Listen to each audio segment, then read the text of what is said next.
Hey guys, good morning. So today I'm gonna show you on how to reformat using the Windows 7 operating system. So these are the steps. Okay, so let's start. So this step-by-step guide demonstrate how to install Windows 7 Ultimate. Ayan po siya. Kung paano natin siya install. Windows 7 Ultimate. Basta lahat po ng Windows 7 product po or OS na under Windows 7, Windows 7 Starter, Home Premium, mga ganyan, the same steps lang. So, ito po siya.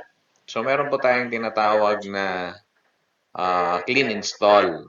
Pag sinabi natin clean install, ibig sabihin, yung unused partition natin, lalagyan natin ng operating system. Yung tinatawag natin clean install, ibig sabihin, maglalagay tayo ng panibagong operating system. Okay, so sa pag-reformat po, kailangan natin ng mga installer. Okay? Like for example, Windows 7 Starter or Windows 7 Ultimate, kailangan muna natin ng Windows 7 Ultimate Installer. Ito po ay nakasave sa DVD.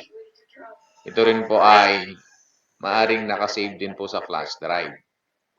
Yung unang pamamaraan po, yung mga installer natin o yung OS natin, nakasave po siya sa DVD. Okay? So, dyan na po papasok yung pag nag-install tayo mamaya, dapat pasukin muna natin si BIOS, yung Basic Input-Output System, at i-first priority natin si DVD. Pero pag ito naman po ay nasa flash drive, pasukin din natin si BIOS, ang i-first priority natin ay si USB or flash drive. Okay, kagaya ng napag-aralan natin last time, kung paano pupunta sa BIOS, restart lang natin yung computer, tapos pindot natin yung F2 at saka delete. Yun po. Okay, so ito na po yun. Like for example, nag-restart tayo ng computer, din yung ating installer halimbawa ay nasa DVD. Okay, so restart natin yung computer natin. Then habang nagre-restart siya, pindutin natin yung F2 tsaka delete. Hanggang lumabas po yung BIOS. Yung BIOS po, before pong lumabas ito, lalabas po muna yung BIOS. Tapos punta tayo dun sa may boot menu. Tapos i-click natin yung uh, priority sequence. Dapat number 1 po dun si DVD kasi nandun po yung ating installer. Then, pag in-okay na po natin yon yung F10, para ma-save yung changes na ginawa natin sa BIOS, ito na po siya. Lalabas na po to. Ibig sabihin, binabasa na po ng ating computer yung ating installer. Yan po, yung first na makikita natin. And then, may makikita tayong ganito. Okay? Ibig sabihin, magsiset up tayo dyan ng language natin at saka yung time natin kung ano yung susundan natin. Dito, yung default niya, sundan na lang natin yung English United States. Then after that po, click lang natin yung next bot. Yan, ito yung susunod na lalabas. So meron po tayong choices dito. May nakalagay dyan na install now. Pag papalitan nyo, clean install ang gagamitin natin, papalit tayo ng bagong OS ng computer natin, i-click natin yung install now. Pero kung gusto mo lang pong i-repair, click lang po natin tong repair po dito na part. Yan, kung i-repair lang natin. Tapos magre-resume po yan. So since ang gagawin natin ay clean install, okay, i-click na natin yung install now. Ito, itong part na to. Okay, then, pag click mo na, ito po yung makikita natin. Yung step number 4 natin. So, ang gagawin nyo lang po natin dito, hindi po naka-check yan kanina. Kaya ginawa natin, tinik natin para lumabas tong button na next na to. Okay? Then, click lang natin yung next. Yan po yung lalabas. So, meron pong dalawang option dito. Which type of installation do you want? Sabi niya. So, pag upgrade po, mag-upgrade tayo ng OS. Like for example, from Windows 7 Starter to Windows 7 Ultimate, dito tayo. Pero since the same or clean install yung ginawa natin, papalitan lang natin ng panibagong Windows 7 Ultimate. Dito po tayo dun sa may Custom Advanced. Then, pag clinic po natin yan, ito po yung lalabas. So, dito po yung tinatawag nating partitioning. So, ito po yung buong space allocation ng ating hard drive. Kung mapapansin ninyo, nasa 16 GB lang siya kasi nga, yun lang po yung ginawa natin dun sa VirtualBox kanina. Kasi hindi po itong pagre-reformat po na to, itong steps na to, hindi po yun yung actual. Kundi gumagamit tayo ng virtual box. So, mangyayari po dyan, pag ganito, mamaya din papakita ko yung actual partitioning dito para lang magkaroon kayo ng idea. So, meron tayong 16 GB na hard drive, yung kabuuan. Meron tayong 16 GB. So, mangyayari lang dyan, i-click lang natin tong drive option na ito.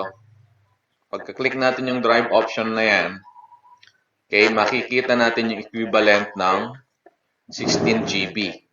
Usually, yung 16 GB na yan, tina-times lang natin yan ng 1,024.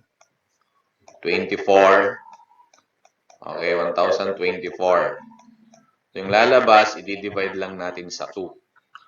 Okay, yung dalawang partition, ibig sabihin, gagawa tayo ng tatlong drives. Halimbawa, drive C, drive D, drive E. Pwede nating hatiin yan sa tatlo. Okay?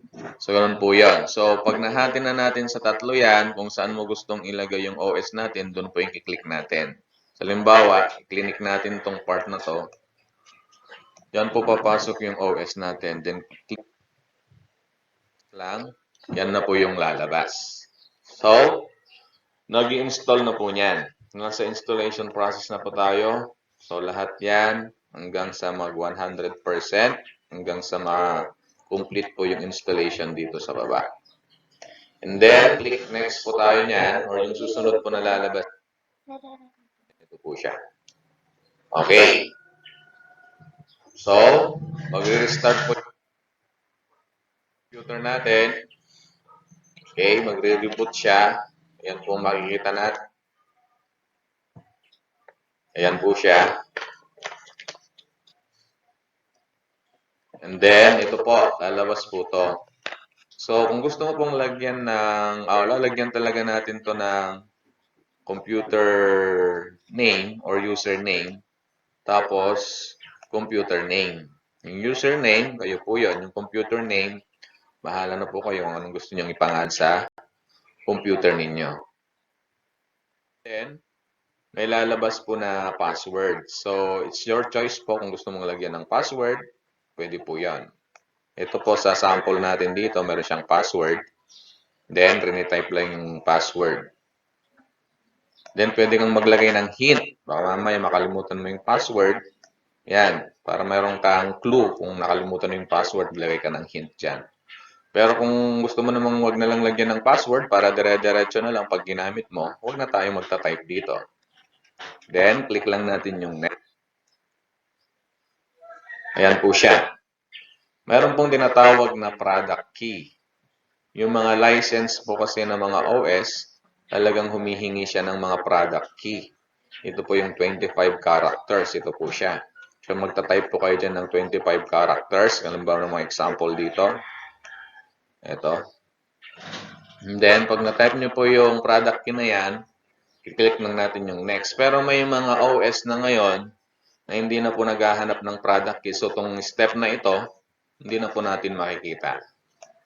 So, mag-next tayo. Ayan po siya. So, ang susunod po na lalabas, ito po yun. So, ititik lang natin tong use recommended settings. Ayan yun. Then, susunod, meron tayong time zone. Sineset natin sa, dito po, ang piliin natin. Yung Pacific Time, US and Canada. Then, click next. Then, punta tayo dun sa my home network. Okay, home network siya. Then, yan po yung lalabas. And then, yan po yun. Tapos, pag nag-open na po siya, yung password na nilagay nyo kanina, yan ang itatype nyo dito. Kung hindi po kayo naglagay ng password, i-click nyo lang po yan, wala na pong hinihinging password. So, yan na po siya. Mapapansin ninyo, clean install po yung ginawa natin, wala na siyang laman. So, after po na nag-reformat tayo, ang tanging icon lang na makikita nyo dito sa my desktop ninyo ay yung recycle bin. Ibig sabihin po, wala pa pong ibang application ito. So, ang susunod po na gagawin natin dyan, mag-install tayo ng mga application software. Yun po yun. Okay, so susunod, i-check natin yung kanyang device manager. Nandito po sa taas yung steps. Click lang natin yung start menu. Punta tayo sa control panel, system. Then punta natin yung device manager. Ito po yung lalabas. Yung may kulay yellow po. Ito po yun. Yung may kulay yellow na yan. Ibig sabihin, hindi po updated yung kanyang driver. Ito po kasi ang tawag natin dito mga drivers ng computer natin. Ito yung mga ginagamit natin ng mga drivers. Na kapag mayroon po siyang exclamation point na kulay yellow doon, ibig sabihin hindi siya na kailangan niyang magpa-update. Kasi nga po, during installation of new OS, parang tinamaan po yung driver na ito. Kailangan nating i-update. So, paano i-update? Ganito po yan. Yan po, right-click lang natin. Yan po siya. Then, pag naka-online tayo, pag naka-internet tayo, click lang natin yung search automatically for updated driver software. Then, hahanapin na niya sa network. So, kung naka-offline naman tayo, meron tayong mga offline driver para ma-install po, para ma-update po yung ating driver. Kagaya pong na nakikita nyo dito. Yan siya. Okay, so ang susunod po na gagawin natin, pag na-update na po yon, tingnan natin yung ating OS kung activated siya. Okay? So, dapat ang nakalagay dito, Windows is activated. So, kung mayroong product key po yung inyong, halimbawa, hindi nakalagay dito, hindi siya naka-update, i-click lang natin tong part na to. Tapos, ita-type natin yung product key. Yung iba naman, nag-automatic activated na po sila. Yung ibang mga OS po na nadadownload po natin.